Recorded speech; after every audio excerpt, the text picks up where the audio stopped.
Asiemnesiea, Anthemary Point, Nlaka'pamux, Amidsep Kotquilam. In the language of my ancestors, I let you know that my name is Mary Point, and I'm from Musqueam. Right here, Ia, we are standing in a former village of Musqueam called Kamkamalath. It's a place where our ancestors remind us that they are here still today with us whenever we sing our songs and speak our language. Their memories are in the trees and in the ground.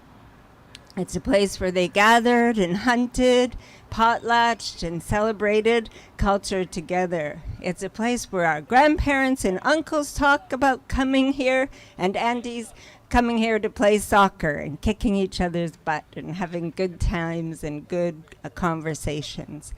I'm also mindful that at that time we weren't split up into a bunch of separate territories, so my relatives and we all recognize that we're in what's called a shared territory between the Musqueam, the Squamish, and the Tsleil-Waututh people. My ta'a, my grandmother, Hole, one who talks and laughs a lot, is from the Squamish Nation.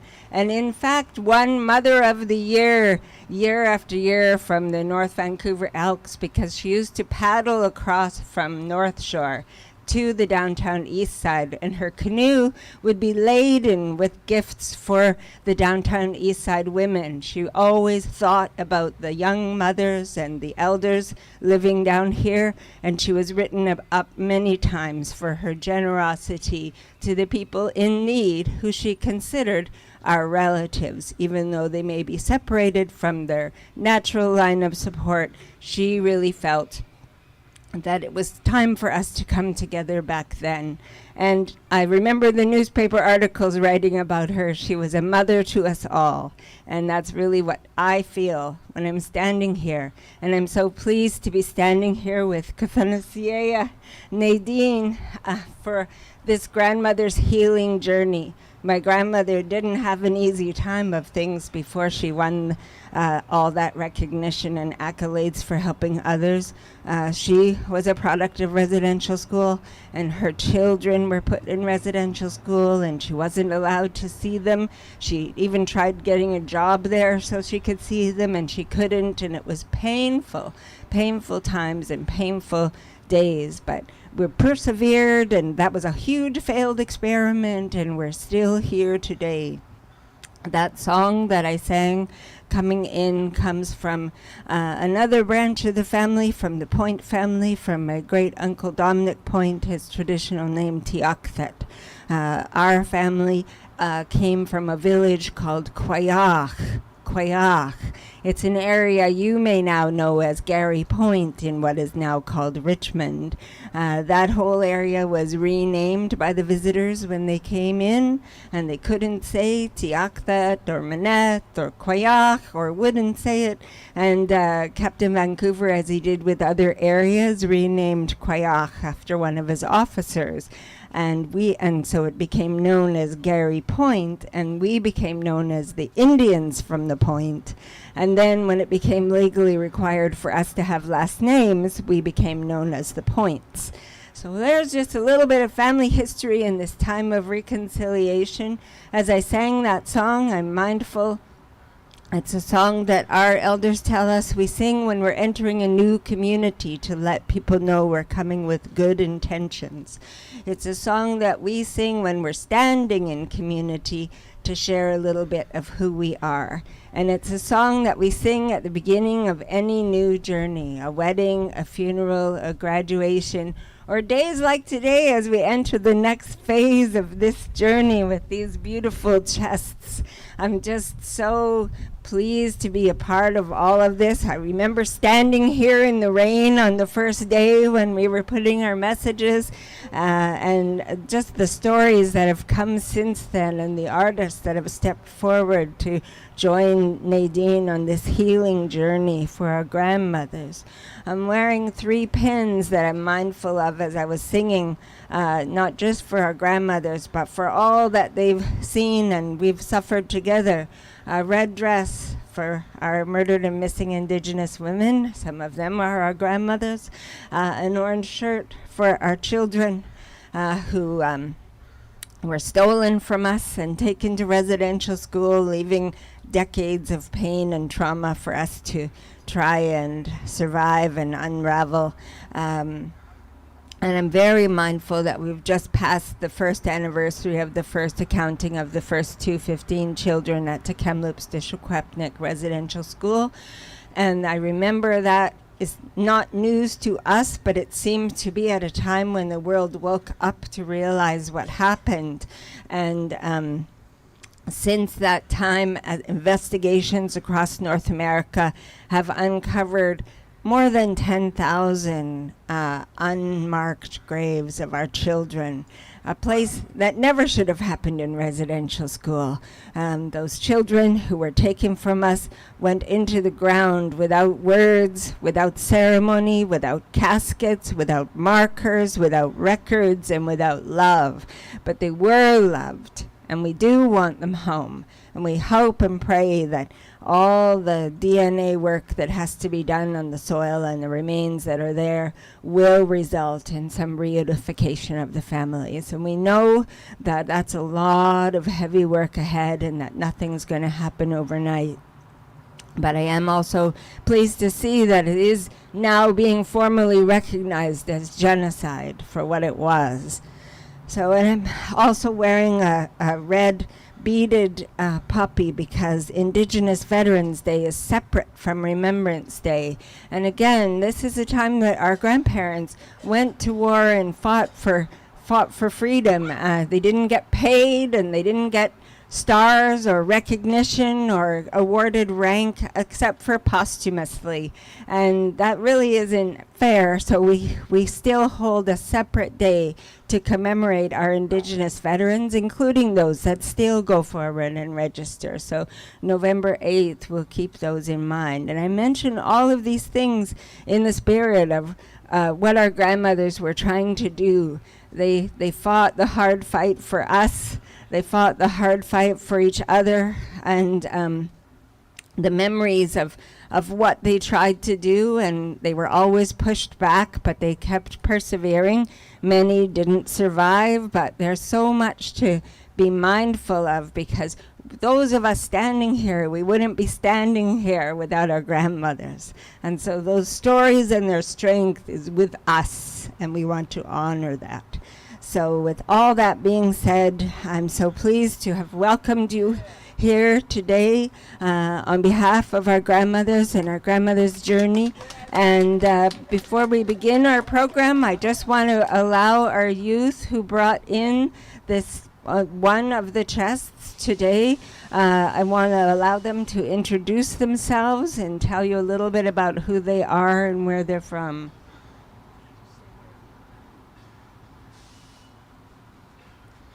Hi, my name is Ayana Adams, and I'm from the NPC.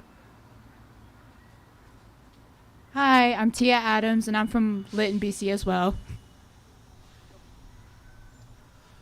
Bonjour, Anine Tanzi. My name is Mike Alexander. I'm originally from Swan Lake First Nation, back in Treaty Number 1 territory. Spiritual name I was given is Thundercloud Man, and Imikikianaquad. I'm one of the chest artists, and I'm very grateful for the beautiful words. And I'm just very thankful to be here. The chest that I'm working on is back in the tent there, and it is for me, it's a spirit house in memory of grandmothers I never met.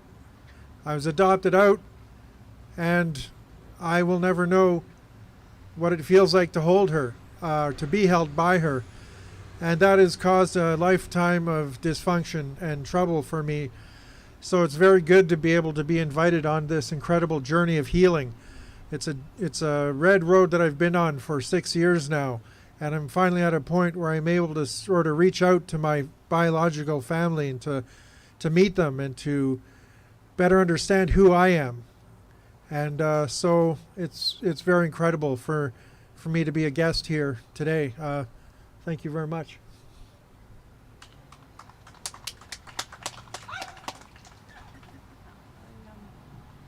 Hi, my name's Lydia Brown. I'm from Nanaimo First Nation.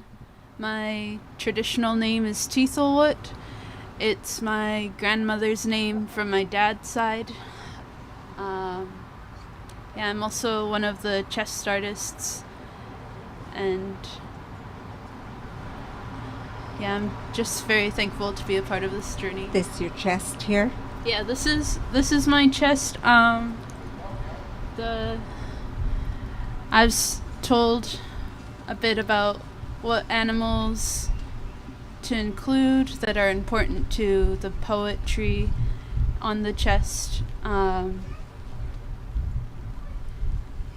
think what was at the front of my mind when I was painting was that it's about healing, it's about grandmothers, and just in the making and in being here today, I've been grateful to hear more about other grandmothers, how they influence our lives, even just our day-to-day lives. I think to myself, like, why do I do this way? It's because of my grandmother. So, thank you. Hi, Chika, Lydia. Lydia has a grandmother in Musqueam as well, so we claim you, we love you, and we appreciate you sharing a little of your story. In order to move this conversation a little further, I'm going to bring forward Kathanasiye, a dear friend, artist, youth speaker, leader. Look out for her. You're going to see lots and lots of her. We see lots of her now, but I know more to come. Beautiful activist, Ardith Wakin. Maybe after this.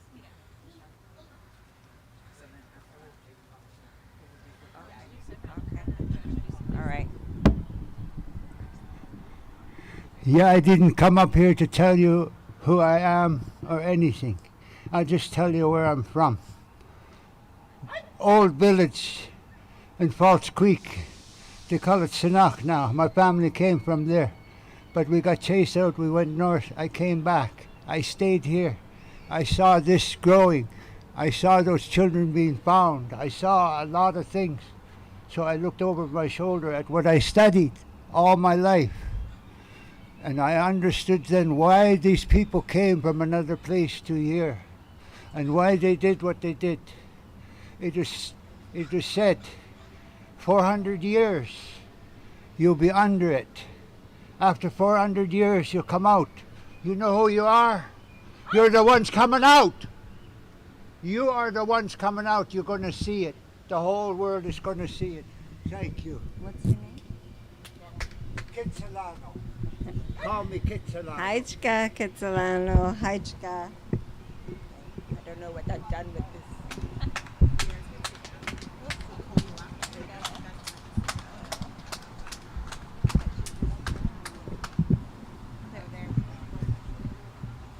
Hello. Cookstrom Mary Points, thank you for the beautiful introduction. Yedek Sheet, good day everyone. Macha and Squashed. My name is Autumn Walkham. I'm from Nlaka'pamux and Nlaka'pamux. The towns that you might know of as our territory would include Lytton, Merritt, Spence's Bridge, Ashcroft. I'm glad to be here today. It's a bit chilly, isn't it? Last year it was a pretty cold year. It was really beautiful. The thing that sticks out the most of how we started this journey last year is how on the very first day there were so many grandmothers that had come out. And I think that it's a gift to be able to be seen with grandmother's eyes, and so I'm thankful for the elders that are here today, as well as I am thankful for the youth who are here today as well. There's some really beautiful artwork on this chest today, and it's a really beautiful journey to be part of here in our second year, so I'm also thankful for all of you for being here and supporting this journey and being part of this healing and part of this honoring our grandmothers and honoring each other with that love. So with that, I'd like to introduce our sacred firekeeper, Veronica, to say a few words. Veronica. I got to meet her yesterday, and me and her spent most of the time unloading the firewood from the trailer that Nadine brought down. Nadine's been a bit scared of driving in the city, and she managed to bring down a Jeep and a trailer full of firewood and to get it into here. So it was really great that me and Veronica could unload the firewood together.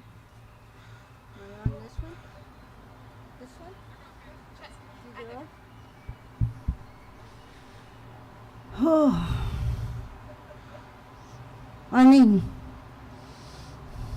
Chimney Dunjabai.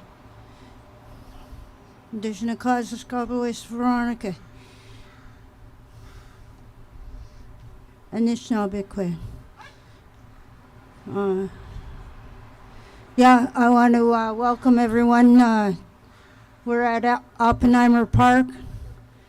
I've heard stories of, lots of stories. This fire was lighted this morning at sunrise, thereabouts. I couldn't see the sun because we arrived in the dark, and moved the wood to here, and the elder from the Tsleil-Waututh Nation, who is from over there, Fabian, came and helped me with the fire. I chopped the wood, the last remaining kindling, and together we got the fire lighted, and I'm told that we're Indians, but I heard that Columbus was looking for India, so we end up as Indians. What I know is we are Anishinaabe, and that includes all of you who are Indian genius. The word is Indigenous, I think. Yeah, and to me, we are Anishinaabe, and even though that supposedly describes the person I am and where I'm from, it also describes anyone who has any connection to the land base that their ancestors are laying in. So I welcome you to this sacred fire. You can see that there's flags, red sticks, red painted sticks around. These are to the 4 directions. The east is yellow. The what's that next one that way? South. South is white, and the west is it looks black, and it also looks blue. May also have the green. The black is what I know from various ceremonial communities. I go to fires about, and for me that's the black. I know that some of the other First Peoples use blue in that very area, and also represents blue, the sky, the ancestors and the those entities recognized it in the sky. And then also is green, the which represents the Mother Earth for me.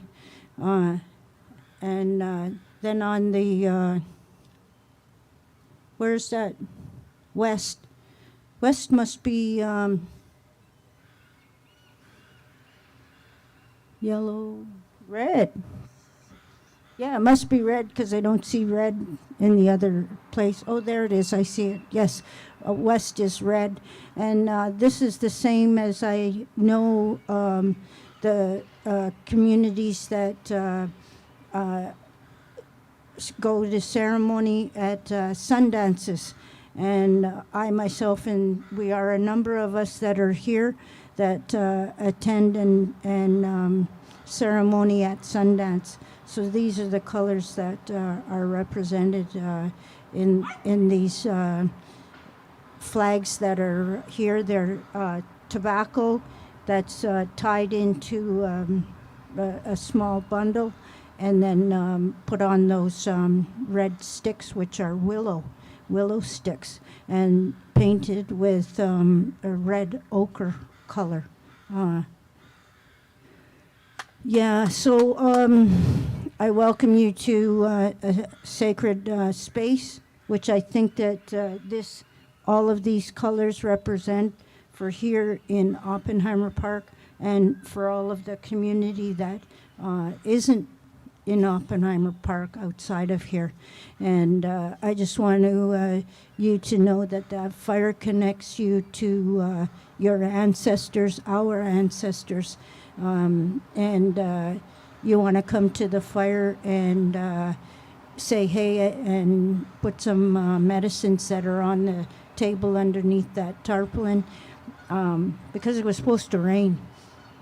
And recognize and say hey at the ancestors, your ancestors, our ancestors, the ancestors. I can go on and speak more. I'm exhausted, tired, having slept only 45 minutes in the last 36 hours. But yeah, I'm not sure what else makes sense to say. I know that my ancestors are here. I'm told that there's 8.1 million, 8.2 million people that are on Mother Earth today, and I welcome every and all to come to this fire. The only thing that I ask is that the drugs and alcohol that might be present, that you just keep them in your pocket, keep them in your bag. I don't need to know. And by all means, come by this fire and put some medicine in there. Those flags create a sacred space and a safe space as well. I don't welcome weapons in any shape or form, or the weaponizing of your person or voice. So you're all welcome to come on in and enjoy the fire and be warmed by the gift that the tree has offered. And the medicines, that they as well are part of our living, and those medicines are gifts that are offered by all of the different plant life. So it's all available for all of us to, it's not mine, it's all belongs to us all, and it's all come through and by gifting. And yeah, there's not much that belongs to me that's here. I am my own person, that's all I know. And I know I walk with 10,000 ancestors that hold me up and keep me strong and keep me doing the work that I do, holding this space and this fire. Again, I want to be quiet and just go sit by the fire where I'm warm and might fall asleep. Eventually I hear there's some food. Food. I know you heard that. Thanks very much. I want to say thank you to the community and the organizing, Nadine and Autumn, who have been here. We're here over days, and have put a lot of energy into helping this community and doing this sacred ceremony. I believe I have faith. I know that they're working in a very good way, and all of the artists that have contributed in any way, and anyone else, including my good friend that's standing there, who's moved a lot of wood and helped out in a lot of ways, and the others that come with song and prayers. I just want to say too as well that I am just a human being.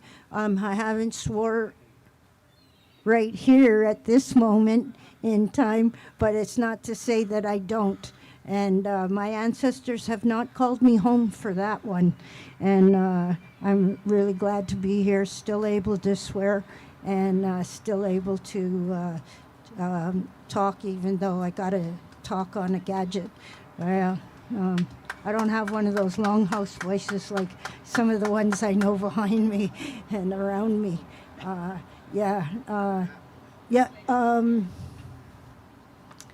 Thanks for all of the ancestors and the nations that have held this space, including the Japanese, who I have understood that were encased here at Oppenheimer Park and in the nearby communities, who lost so much not that long ago. And so, I welcome even these ones who are still not aware that they're gone over to the happy hunting ground. And I know that Nadine and that organizing community are inviting those to join us and join with them so that they can be helped to go home to that, what I know and call the happy hunting ground, where there's no pain and nothing hurts, and all are well fed and well cared for. And it's a beautiful place, as I hear, and when I talk to my father, who's been passed for a very, very long time, and for my sister as well, who is very contented and happy over where she is. And so I know that Nadine and everyone have a whole lot going on for the rest of the afternoon. The fire will be on for a while. I welcome the sun, which is finally making its way out. I just covered everything up thinking there's rain coming, but looks like the sun is on its way here. I'm so glad too. Can I just walk away now? I'm done? Thanks. Thank you. Cookstripe Veronica, thank you. Beautiful, beautiful, beautiful, beautiful, beautiful, beautiful. Thank you, Veronica, for grounding us here. I appreciate the directions, the colors, and the words that you've shared with us today. First, we are going to be feeding the fire with the soup and the sandwiches. They're about ready now. I really appreciate getting to know where I am through Mary, through Veronica, and through the community, knowing what this land is, who it is, and which directions lead to where I'm going and into my own homeland. The next person I'd like to introduce to you guys is Dalannah Gail Bowen, who wrote a song specifically for this event. So I'd like to ask Dalannah to come up here to share the history of the Downtown Eastside grandmothers and the grandmothers present. Hey, all right. Wow, awesome. Hi, everyone. Thank you for being with us today. This is a very special occasion, and I know a lot of hard work has been put into this project under the leadership of Nadine Spence, and so I raise my hands to all involved, to the cameramen who take time out of their day to be with us today, and to the firekeepers. So I wrote, first I will share that we have an organization called the Downtown Eastside Circle of Grandmothers. And the Circle of Grandmothers meet every Friday on Zoom to share teachings with the community. And so we have 4 grandmothers: Doris Fox, Sharon Brass, myself, and Glyda Morgan. And we got together about a year ago. We formulated the idea that there was an opportunity to share teachings in the community, and so that's what we do every Friday from 12 to 1. And we have about 30-40 people that are gathered with us. And so it turns out to be a wonderful sharing opportunity. And I raise my hands to all the grandmothers who are involved and all the people that follow us online. We're very grateful. So Nadine asked me to write a song for this occasion. I am a songwriter and a blues singer for 50 years now, I guess. And so I was very grateful for the opportunity, because I think that this is an important event, important both as a legacy and to acknowledge what has been. And we forget to do that sometimes. It's good to say thank you always and acknowledge where you have come from. This is called Keep the Fires Burning.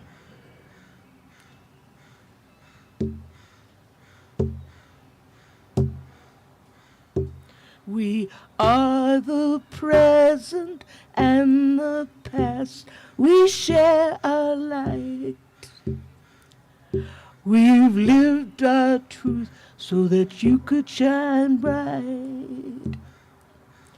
Oh, we give the future to you. May love bring light to you. Our legacy is yours to hold.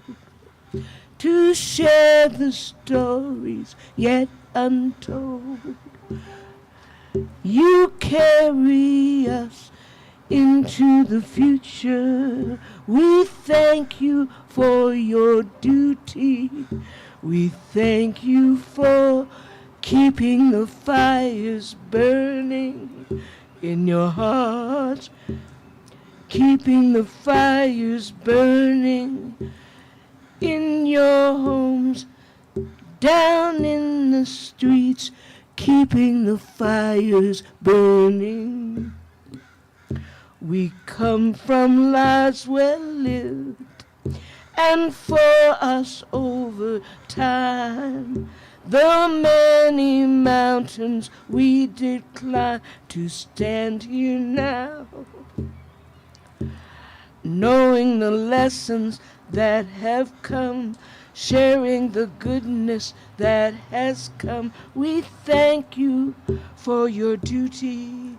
We thank you for keeping the fires burning in your heart, keeping the fires burning down in your homes, keeping the fires burning down in the streets, keeping the fires burning. We are the present and the past. We share our light. We've lived our truth so that you could shine bright. Thank you.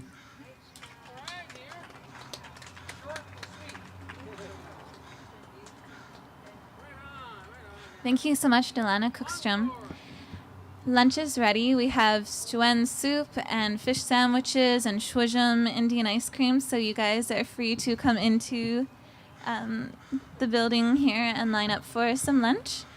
After our 15-minute break, I'm going to ask Fabian to come say a few words. So you guys are free to go get some food.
Hi everyone, it's me, Autumn, again. I hope that you guys all had a good lunch. We still have some soup and sandwiches left if you haven't gotten a chance to eat yet. Next, I'd like to introduce more about the Elements Chest, all of the art and poetry that's on there. Those were from our contributing artists, Rita, Savannah, Stephen, Lydia, Odera. I'd like to introduce these artists up one by one. So first we have Rita Won to say a few words. Rita, are you here?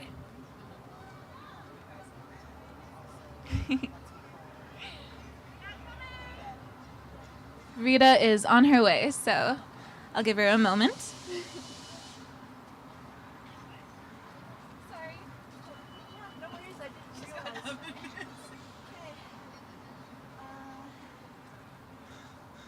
Does this mic work? Oh, it does. All right.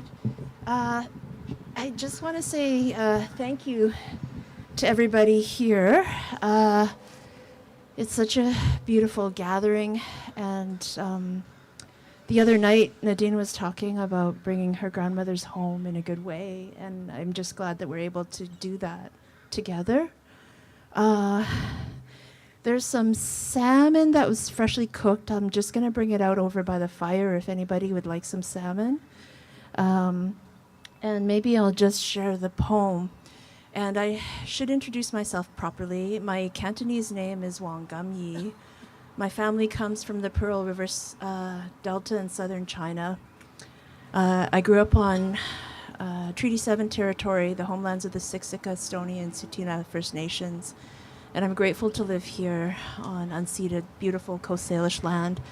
The salmon that will be by the fire came from Musqueam, and it was from a friend, and I'm just glad to be able to share it here today with everybody.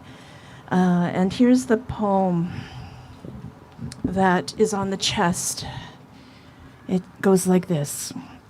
Wood is the child of sun and seed grown strong. Trees feed us air and fire up our hearts. Metal sleeps in the earth. Don't disturb the ancestors' rest too much. Take only what you need, no more. Water heals us day after day, generously alive. We are part of the rivers that flow through us. We can't change the violence of history's terrible mistakes, but we can and must change the journey now by walking together, respecting sacred land and people, healing our future ancestors together. Thank you, everybody. We're honored to be part of this.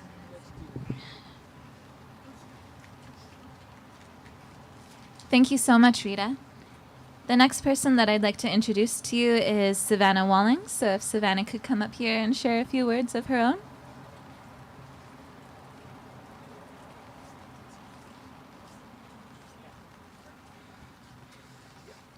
Hello, I'm Savannah, Tennessee.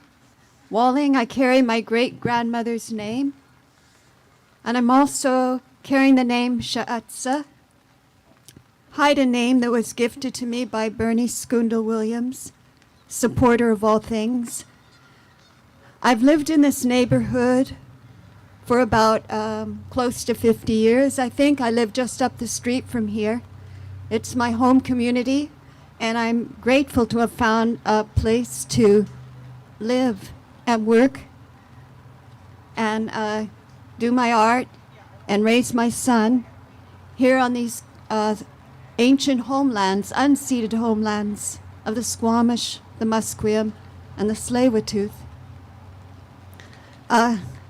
It's been a great gift to be here in this community.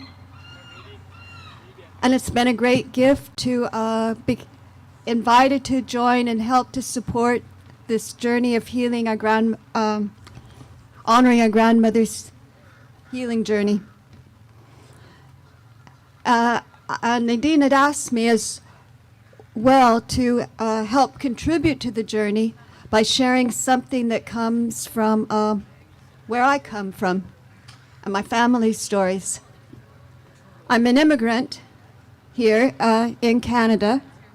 I immigrated during the years of the Vietnam War. And my family, I'm descended on both sides of my family from refugees from Northern Europe who came over in the 1600s and into the land they call around Manhattan and those areas today. And then they traveled over the centuries down the Appalachian Mountains till some of them ended up in West Virginia and some of them ended up in Oklahoma and Texas. So they were a family that were displaced. Displaced from their connections to land and waters. And they were moving over the centuries and have landed here in a place where I found community.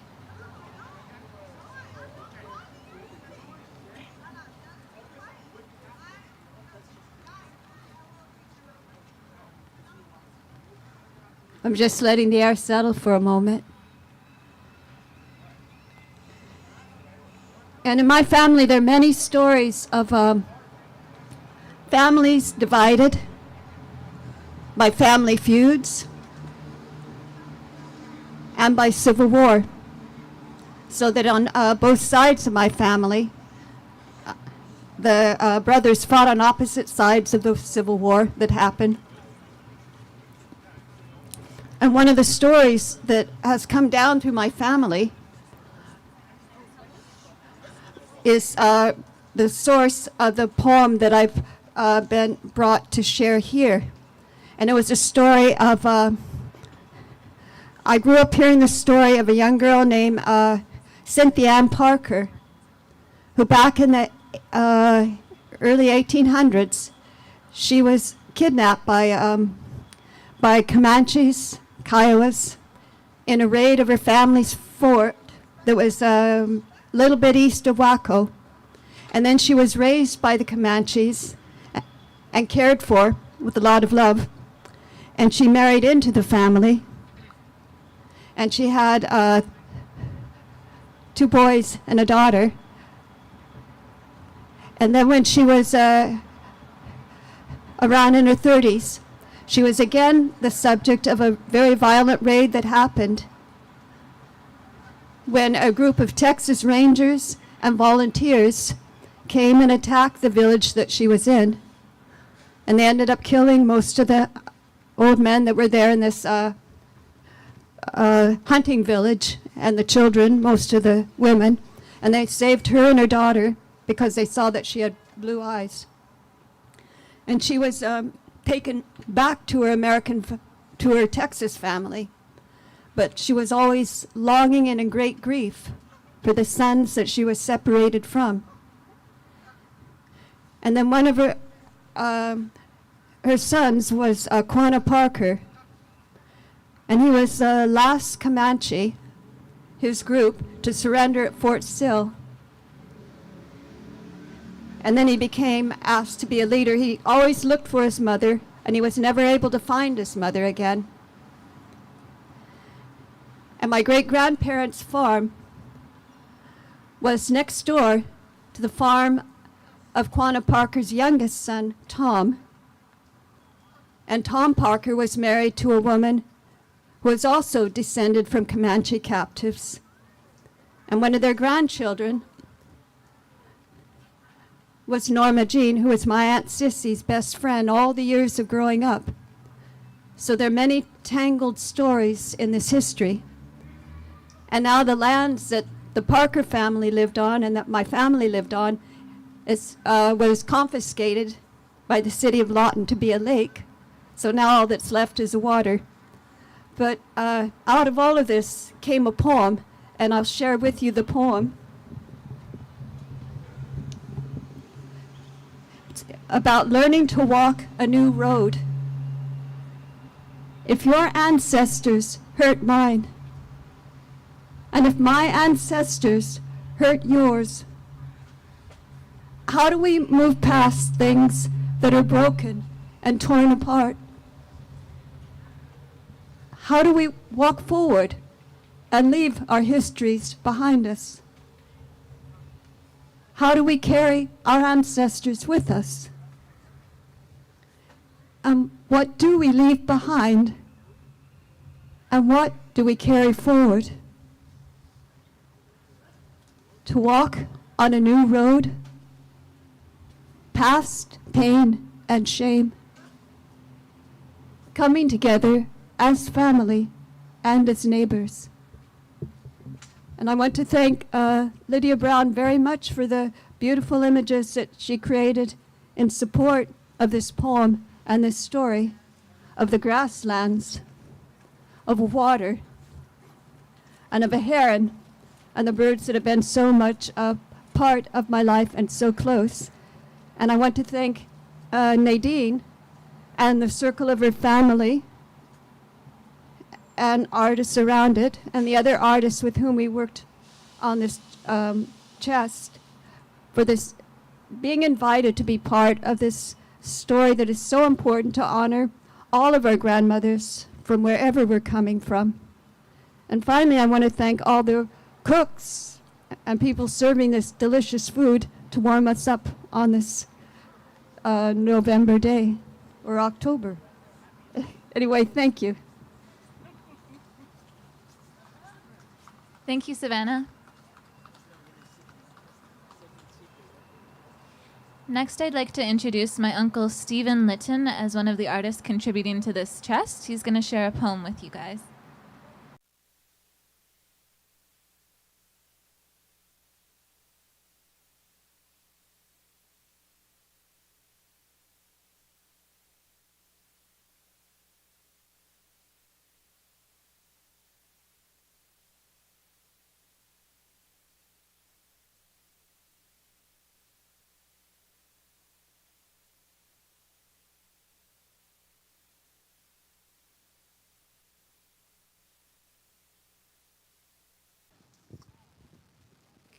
Can I grab one of those?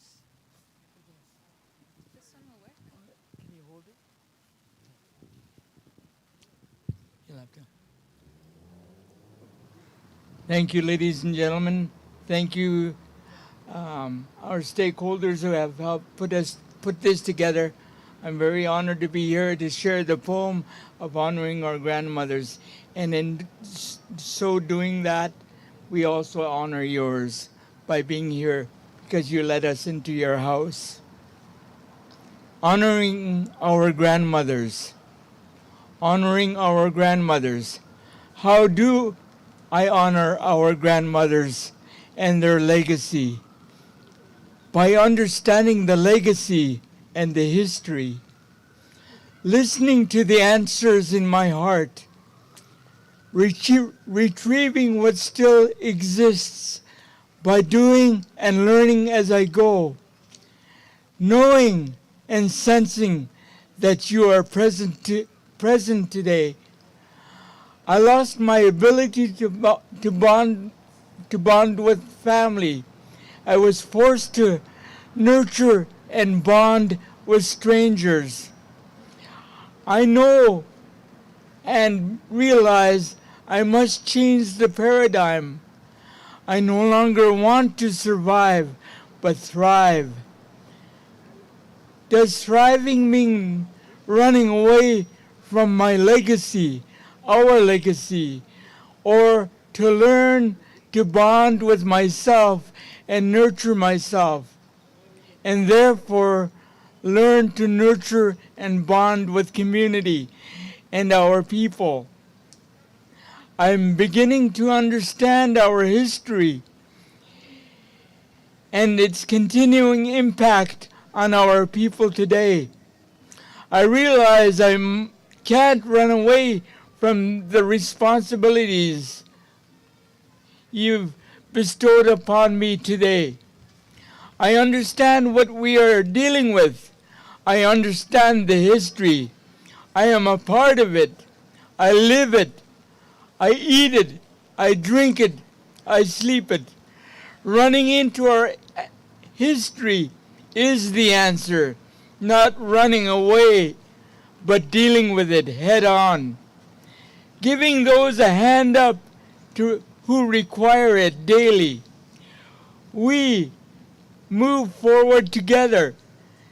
Together, healing the hope. The embers burning like that. The intangible sacred fire. It's intangible red smoke rising to the skies. Our living legacy continues through us as well as the ancestors and our loved ones. Thank you, ladies and gentlemen, for allowing us to share. And I want to thank each and every one of you for allowing my people, our people, to come and share with you and sup with you and just be here together supporting. We understand the issues, but let's continue to collaborate together. This is the way our people must continue to support one another's legacy. Thank you very much. And I would also like to thank Nadine and all those stakeholders within the Nlaka'pamux Nation and all the stakeholders that have made this possible. Thank you.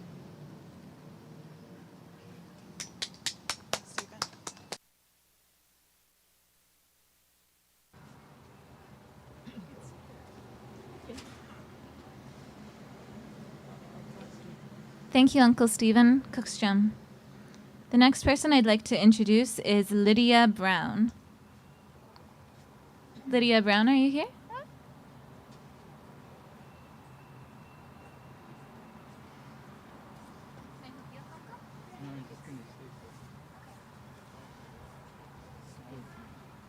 Hello, thank you. My name's Lydia Brown. My cultural name is Teethelwood. My parents are from Nanaimo, and thank you. Okay. My dad's from Nanaimo, and I've also got family here from Musqueam.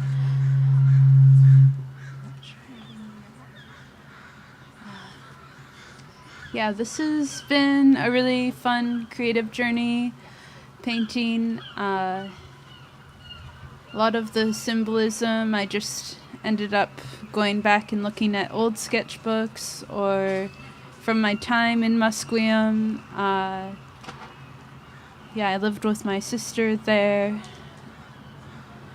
I also started looking at old sweaters that were made by my grandmothers and incorporated some of those symbols in there too. So yeah, it just feels really good to hear the voices of the poems today. I think that's all I'd like to say. Aichka.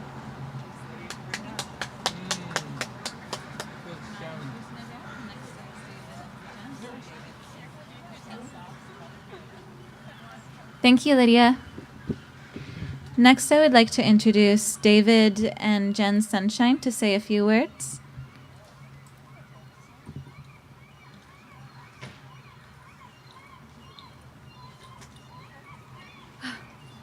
Oh my God, can you hear my teeth chattering? Whoa.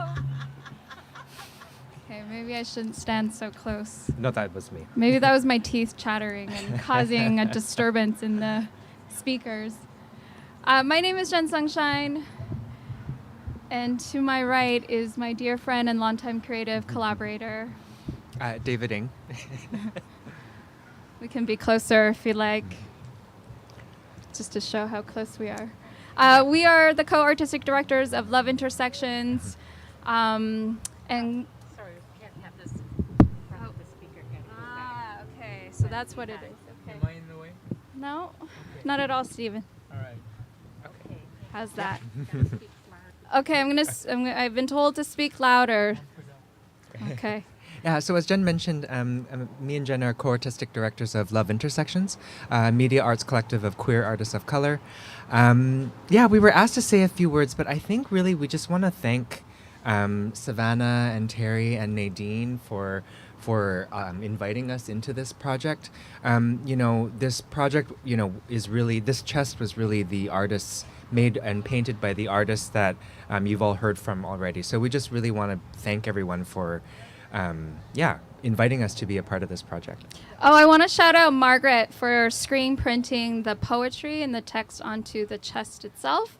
Finally, I guess I just want to say it's an honor to share this space with all of you, with the elements of the fire, the rain, the water, and the air, and the earth that unites us all. Thank you so much. And maybe I'll just share a really quick, some of the visions when we met Nadine about this chest was really about a shared vision to build partnerships and relationships in the community. Jen and I do a lot of work in Chinatown, which was historically a neighborhood, a racially segregated neighborhood of Chinese laborers who were brought over to build the railroad for the colonial project. And so we've been thinking about our work in Chinatown in relationship to the downtown east side, to these lands, to these waters. And this chest and this ongoing project is really sort of has unfolded from that original conversation. So thank you for inviting us again. Oh yes, and we should just quickly mention the pieces of this art on the chest are actually also a public window display on 525 Carroll Street, which is the Lim Sai Hor Khao Mok Benevolent Association. So the artwork here has been translated into this really beautiful window display. So go check it out.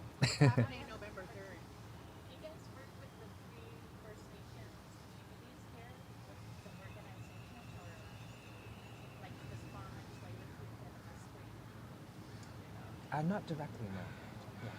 Yeah. Okay. What's happening November 3rd? What's happening? Responsibility.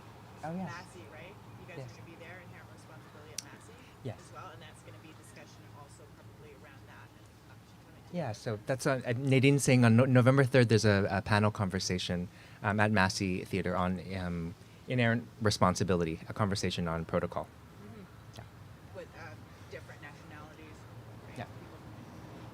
Thank you. Thank you. Thank you so much, David and Jen.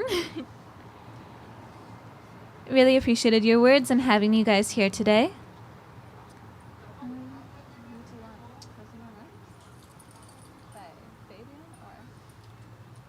If Fabian wanted to say a few words, if not, calling up Mike Alexander.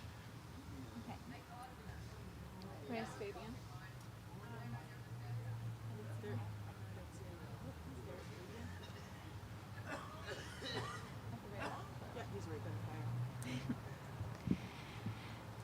Now I'd like to introduce Fabian to say a few words, if Fabian would like to say a few words. The invitation is out for Fabian to say a few words, if Fabian would like to say a few words. Keep recording that. I say. Thanks, Fabian.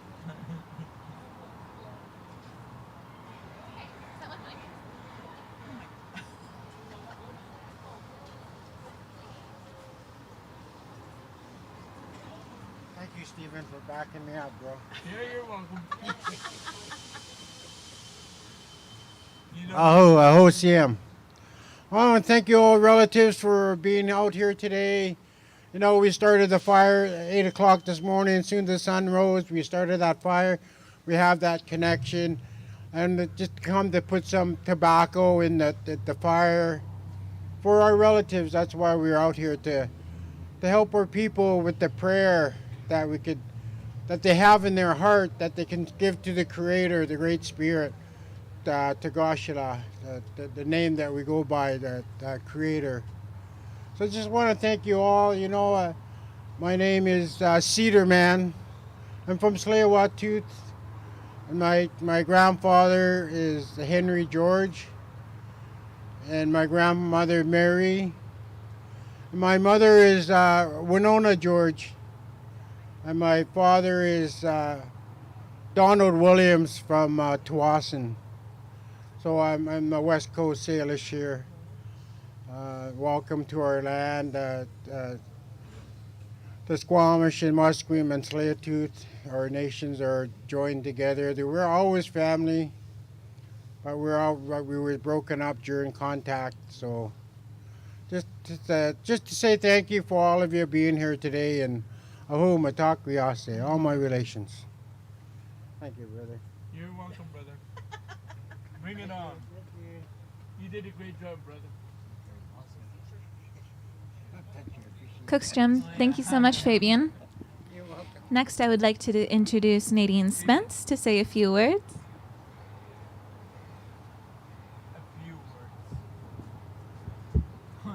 Nothing like family. I got a bit of sarcasm behind here right now. Okay, I was given 5 minutes, so could someone put their timer on, please, so we can kick me off in 5 minutes? Excellent! Yeah, exactly. So my name is Nadine Spence. I'm from Spence's Bridge. I started the project with Further We Rise last year, honoring our grandmothers. We were actually here on a Saturday where I heard there was a tornado in Richmond. So it was freezing last year. So if anybody's crying about the weather right now, this is beautiful compared to what we had last year. I am really excited about the elements chest, how things are unfolding. Originally, last year, we brought in a chest from Crab Park all the way through Main Street, all the way up here. It collected letters. We're originally only supposed to have 4 chests. Now we actually have 13 chests being decorated by 13 different Indigenous artists throughout BC. We actually have 14 chests now, that's including the elements chest. The elements chest, when I thought about what it means of how do I connect up to other people that are not Indigenous? How do I work with people that don't know me and I don't know them, or we don't know that history? We thought about what we had in common was the elements of fire, water, air, earth that we all have together. And then the community chest came in. I felt that there had to be a way that we could find what could work together. So we have, of course, 3 poets and also visual artists. Having Lydia there as someone that's grounded, that's female from these territories, was really important to me. I'm new to Vancouver. I lost my place in a flood last year. So I'm actually, after the last event, after being hit by fires, we were hit by floods and I lost my home. So now I'm actually living in Vancouver now. I'm really thankful to Savannah, Vancouver Moving Theatre, Stephen, and everyone that I have met here, David, Jen, that have supported this project and how it's moving forward. It is a healing journey. I don't like to say project. And there's so many different stories and elements that I hear from everybody of what that means. And I love to hear the stories. I love that there's the fire out here. It gives that balance and that connection to who we are as Indigenous people, but also coming together. The artists, Further We Rise artists, we have Irene. She's got her Yaya's memories and hopes. We've got visual artwork from Autumn. We've also got Mike Alexander, who's painting one of the chests in the back. He's Ojibwe. We'll actually have this chest, after it's done, put in the tent if people want to write letters to actually put in the chest, which will be traveling the next 4 years. And I'm actually tired of talking now after I said 4 years.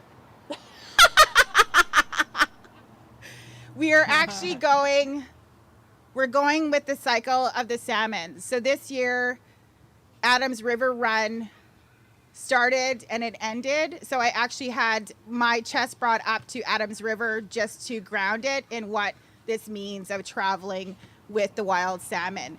So when all of the letters are actually collected, they'll be collected and brought back into the interior to Adams River, and they will be set to the sky by fire and release the messages. So I don't think I forgot anything, and I would like to call up Mike Alexander. When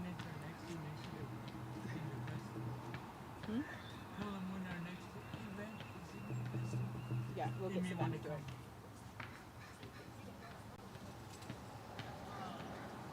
I'm shocked.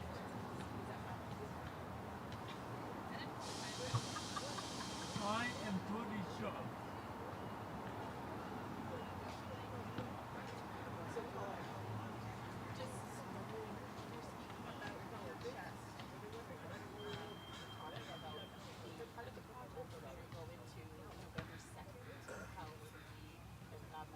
Okay.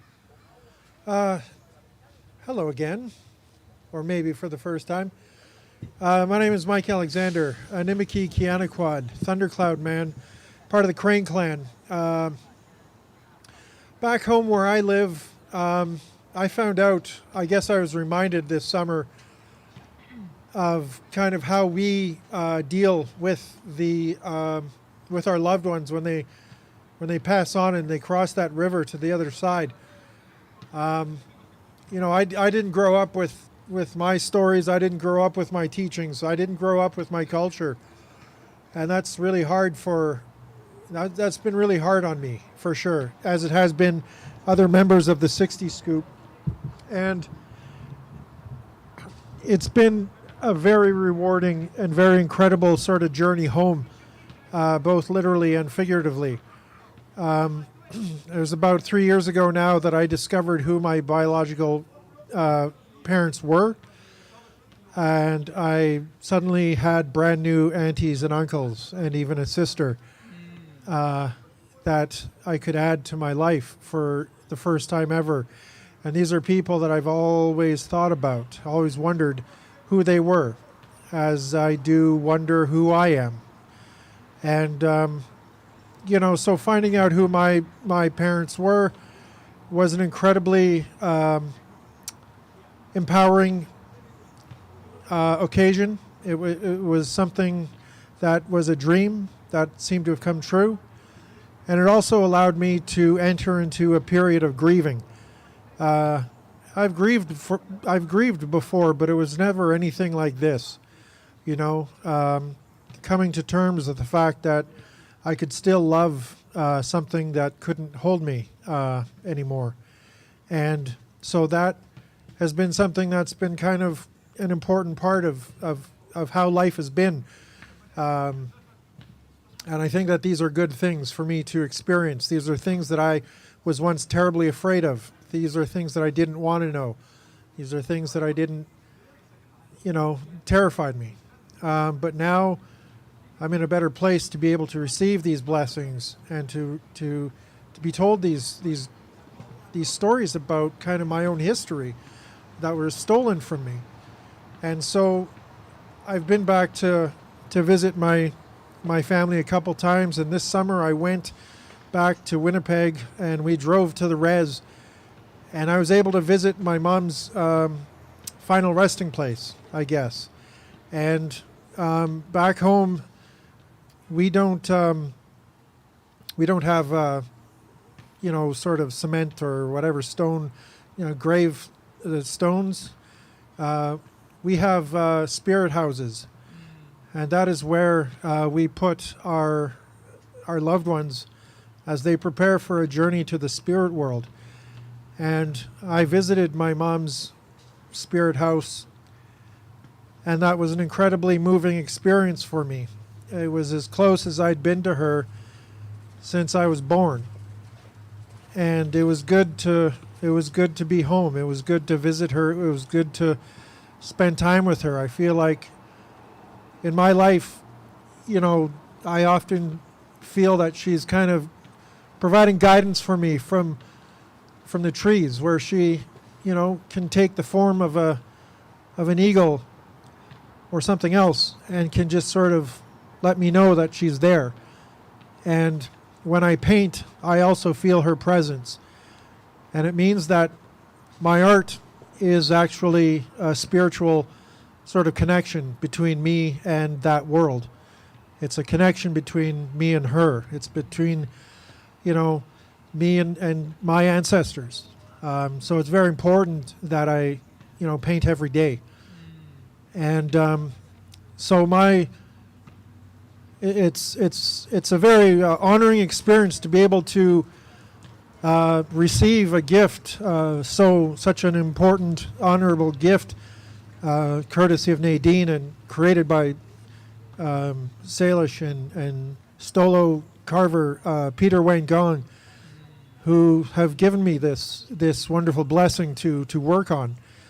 And it was after that I visited my mom's grave that I realized that what I was doing was I was painting a spirit house for my grandparents, for my Mishomis and my Kukum, people who I'd also never met, people who are responsible for this incredible journey that I'm on, who I want to spend time with, who I want to thank, who I want to show that I made it back home, and that I didn't forget who they are, who they were, and that I really look forward to being the person that they envisioned that I'd become. So I'm making a spirit house for my relations because I don't know what else to do to be any closer to them, and so it's a real labor of love. I mean, it's an art object, sure, but it's also a very important part. It becomes a family heirloom. It becomes critical for my children and for their children, and it becomes this sort of, as I've heard many other people say today, it becomes part of our legacy as a family and as a community and as a culture. This is what it means to reconnect. This is what it means for me to decolonize, This is what it means to sort of find out and finally, for once in my life, answer those hard questions about who am I? Who am I? I've been asking that all my life. Who the hell am I? It's nice to be able to finally have some answers to those questions. So I'm painting my face off, and I'm really enjoying the process of finding culture within my paintbrush and with these paints. So thank you to Nadine and to everyone who's been able to facilitate this kind of community that I feel I'm beginning to feel a real part of. I find it hard sometimes to connect with or to establish connections with people, but certainly now that I've been in Vancouver since January, I feel like my life has changed in so many good ways. And that's only possible with the support of people who do care. And I feel that this artist community, especially in the downtown east side, is very generous and very warm and very giving of its time and energy. So I just want to say how much that I appreciate it, how much I feel it, and how much I hope to give back to everyone that I encounter from this point moving forward. So, chi miigwech, all my relations.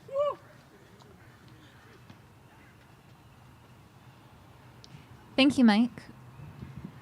There is still some soup that is left behind, and there's also Indian ice cream. If you haven't had any yet, you should get some Indian ice cream, some shwujum. Next, I would like to ask Savannah to come back up to say a few words for us.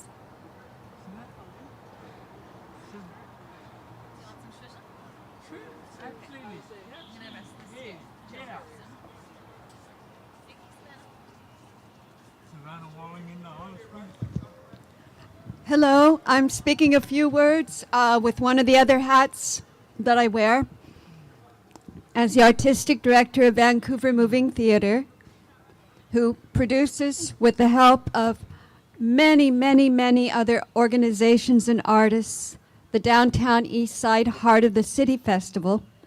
This festival that's now in its 19th year and is dedicated to giving voice to the artists, the art forms, the cultural traditions, the issues and concerns, and the hope of this extraordinary and culturally rich community that we're living in and working in. And this year, the festival's theme is around community is our mentor. And truly, this community and its lived wisdom of the people, the artists, and the organizations, the cultural speakers and practitioners, we are all grateful to these great gifts. And one of the great gifts being this honoring our grandmother's healing journey. So I want to also to give thanks to Veronica and Adam and Fabian for the help with setting up and taking care of the sacred fire. And I want to give thanks to the photographers and videographers and the sound people who are with us to help us to be able to put on this event and to document and share it with others beyond ourselves today. And I would also like to thank all the artists that have gathered together on this day, and Jen and David for bringing us and connecting us to the Chinatown as well. And I will just also share that the Limsai Horkalmok Association building is a place where Vancouver Moving Theatre was founded. So it's like pulling together many circles for this event. I also give thanks to all the crew and people that are working from the festival that are helping to support us today. And I give thanks to the weather for being gentle with us today, and all the birds that are accompanying us with their voices. So thank you.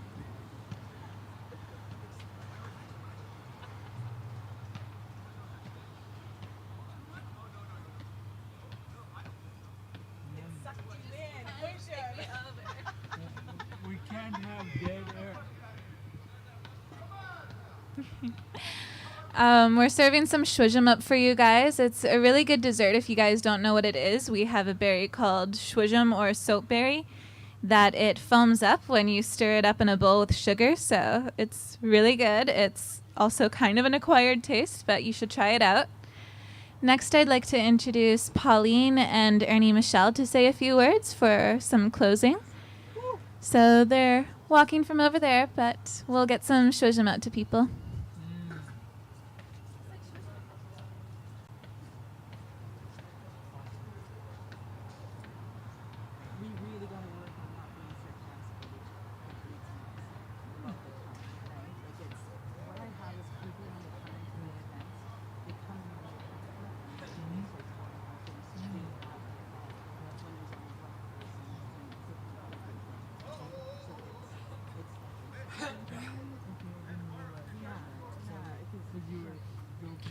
Anja Squashin Kayap. I come from Nlaka'pamux, Lytton. I'm a Nlaka'pamux. I pray and give thanks to our sister from Spence's Bridge for starting this up. It's always an honor to come and support her. We came down last year and we almost left with duck feet. This year we're more fortunate. Give thanks to the cooks for preparing the food. The swan soup. Had to come all the way down here just to have some. Same with the fish sandwiches. Tastes like it came back from home in our area. Give thanks to the fishermen who went out and caught the fish to feed the people down here. Praying to give thanks to the previous speakers for sharing. And I was over there waiting to get the food, and I talked to a lady, an East Indian and an Asian, and they're telling them we've got to make a food offering. First and foremost, when we do this kind of work, it's always important to feed our ancestors. The first plate that comes out goes into the fire. That is something that I was taught from where I'm from. And it's like that in a lot of other communities. To feed our shkikia, our ancestors. We're here because of them. They prayed for this day where our people would come together. I was really blessed to listen to that East Indian and that Asian talking about, yeah, we do the same thing where we're from. We feed our ancestors. We feed our loved ones that have passed on into the spirit world. In the beginning of time, the four races of man, the red man, the yellow man, the black man, and the white man, were all given the tools to look after our people. You see, the Asians, they still carry on their traditions. They still look after their ancestors. Same with the East Indians, same with the blacks, same with the reds. The whites kind of got lost there a little bit, but they're coming around. We were all given cults and sweat lodges. We were all given a way to say prayers. But through time, some of the ancestors were lost because their people weren't praying for them. Really good to see those tobaccos out there, the prints. Those are protection. To ask the Creator to look after all those that are here in Oppenheimer Park. You know, it's really good to be here with my schnuka here, Stephen. You know, he does a lot of good work down here. Is that your niece that you're pulling in? Absolutely. And now he's... And my cousin Nadine. And cousin Nadine pulling her in. And you guys. And us, he says.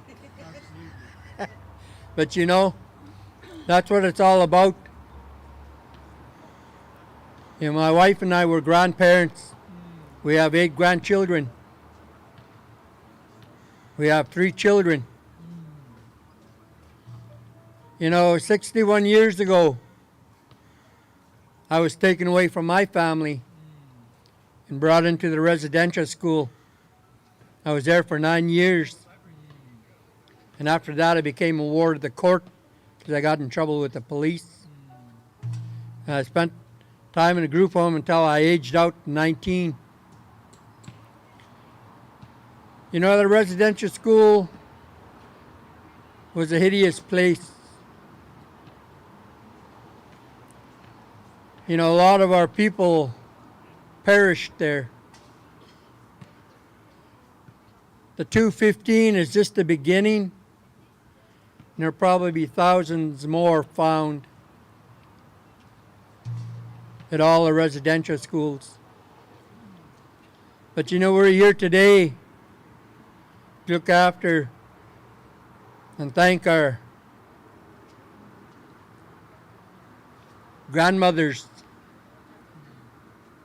Kiza, Spabza, our grandfathers and our grandmothers, for having the strength to carry on.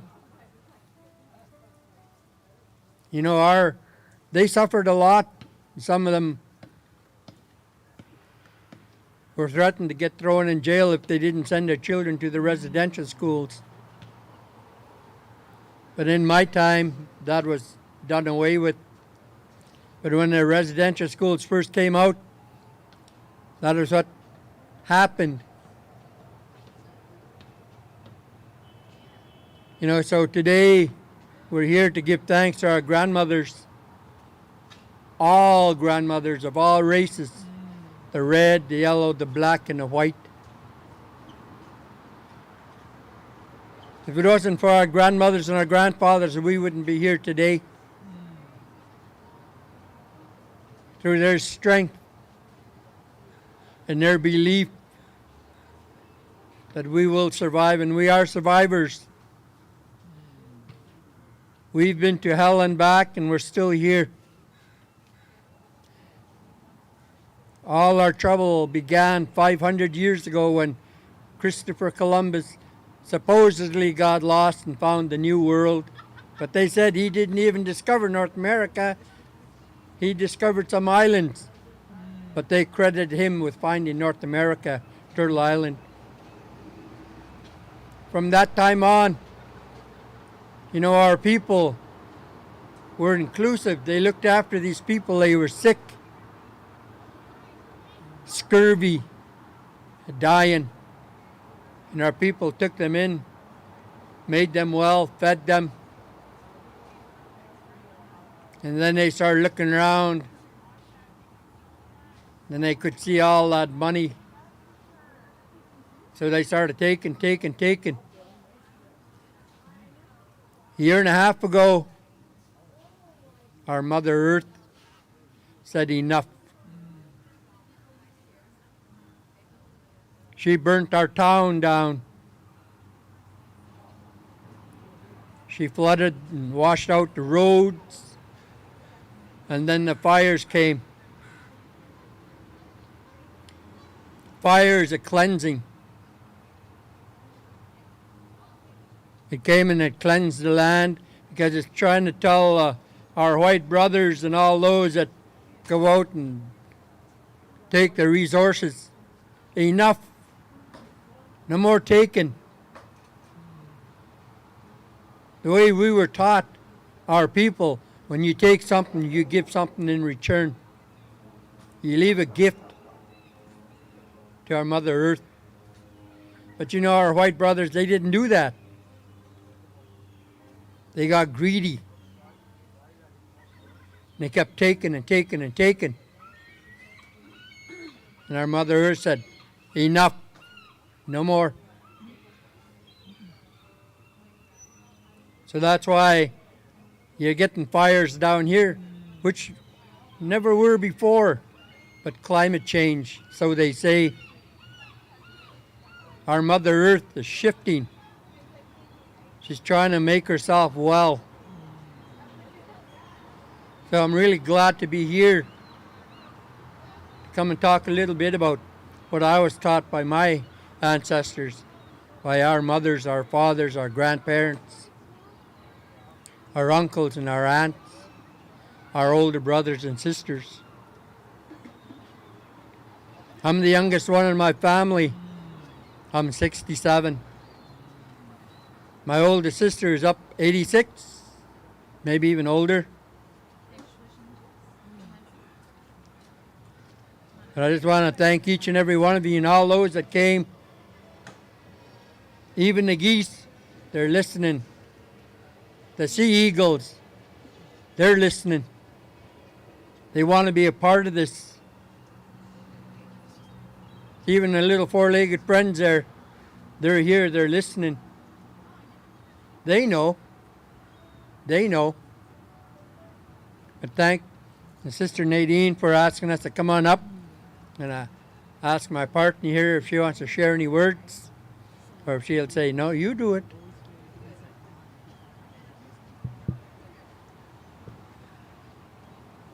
Yarakshit. Kiskaza, Papapsa, our brothers and sisters of this land. My name is Pauline. My traditional name is Waving Hands.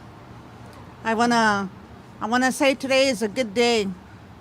And almost every day is a good day. When Creator allows me to wake up and open my eyes, I always give thanks for another day that I get to spend with whatever comes across my path. I've been taught by my mom and my grandmothers to always give thanks, because we never know when it's our time to go home. We never know. Every morning when I wake up, I always give thanks. I give thanks for the journey down here from Lytton. I give thanks for being here with each and every one of you. Today is a good day. It is a day we get to spend some time together. It is a day we get to hear each other's stories, give each other comfort and support. Today is a day we get to come together and have a feast together. I must say the salmon was beautiful, beautiful. You know, and the sad part is we came all the ways to Vancouver to have some salmon. Back at home, our family hasn't had a salmon feast yet. The first time we eat salmon is when the first snow comes, and so we wait. But thank you, we got that taste of salmon.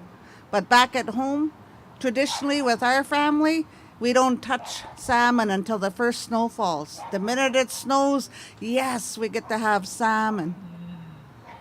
It was delicious, and now get to have some swoosh'em, Indian ice cream. I look forward to that dessert. Oh, juice. Again, I just want to say thank you for allowing me on your traditional territory. All we can do is take another step forward. Last year was beautiful. This year is great. It's great because we get to come back here and spend our time with each and every one of you. I have to say, you know, I'm really touched in my heart. I have all of you to talk and smile with, to nod my head and acknowledge you. But I think what tickles my heart is watching the geese. I watch them. They have a heartbeat. And you know, the music that they love and they can run really fast to is food. You know, they're after that food. And when you have a little bit and you want to share it with them, you got to have more. And they come running at you, but they stand there patiently and they wait and they wait and they wait.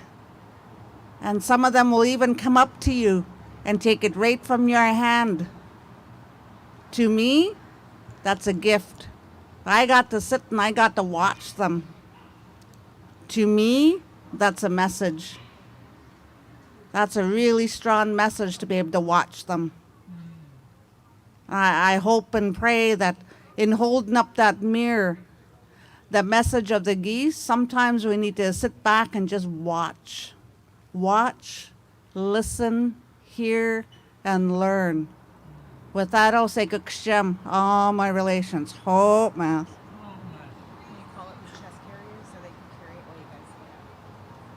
And just question up. And ask all the box bears to come on up. The ones that carried the chest to come on up. And we're going to retire it and put it away for another year. Mike Alexander. Lydia Brown. Ayana. And Talia. Oigwa. Snooknooka. Oigwa. Yeah. You know, my wife was talking about the geese. You know, the geese have a job. They tell us when winter's going to be coming. You see them, they start flying south. They fly in a V. The reason they fly in the V is they all take turns leading. One gets tired, he goes through the back. Next one steps up. So when you see them heading south, it's telling you that winter's going to be coming. In springtime, you'll see them flying the other way. And they're telling you spring is coming. That is something I thought about when my wife was talking about the geese. They have a job to let us know when winter's coming and when spring is coming. Oh. And how to be a leader. So at this time, we're going to share a song that's special to me. Came to me in a special place. The Stein. It's a song that I use to pray and give thanks to the Creator for the gift of life, for everything that we have, for our families, our homes, our vehicles, our jobs, and our friends. To give thanks for watching over each and every one of us. In our time of need, the Creator is always there to watch over us. Same with our Shkikia.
Grandfathers, grandmas, good Creator.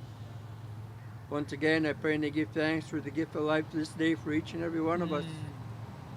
Pray and I ask a few grandfathers, grandmas, good Creator, to look after the messages that are in that box. To the Shkikia, to all our ancestors, wherever we're from. To ask a few to look down upon all the people that have left something in that, a message to their ancestors.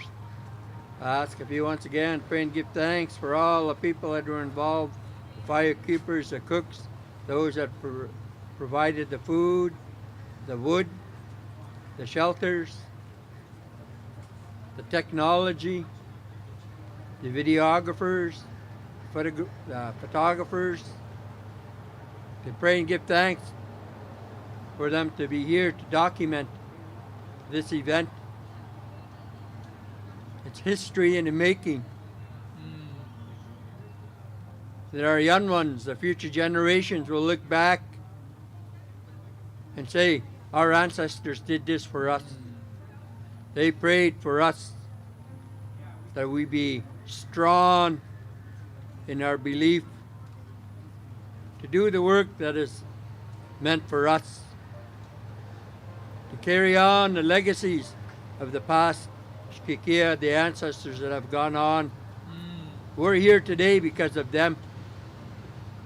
We're passing on their legacy to the future generations, to all of creation. All of creation. Oh, Kukshem Gamma relations. Kukshem.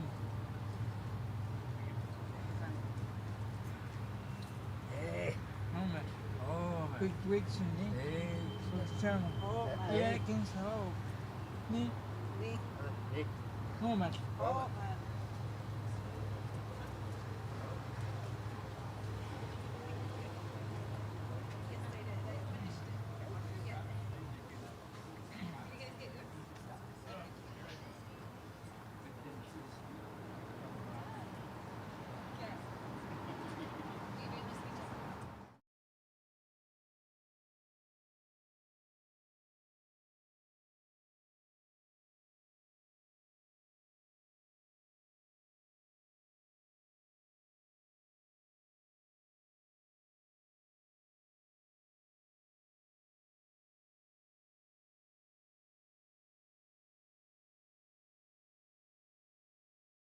So we're done for the day. Thank you, everyone.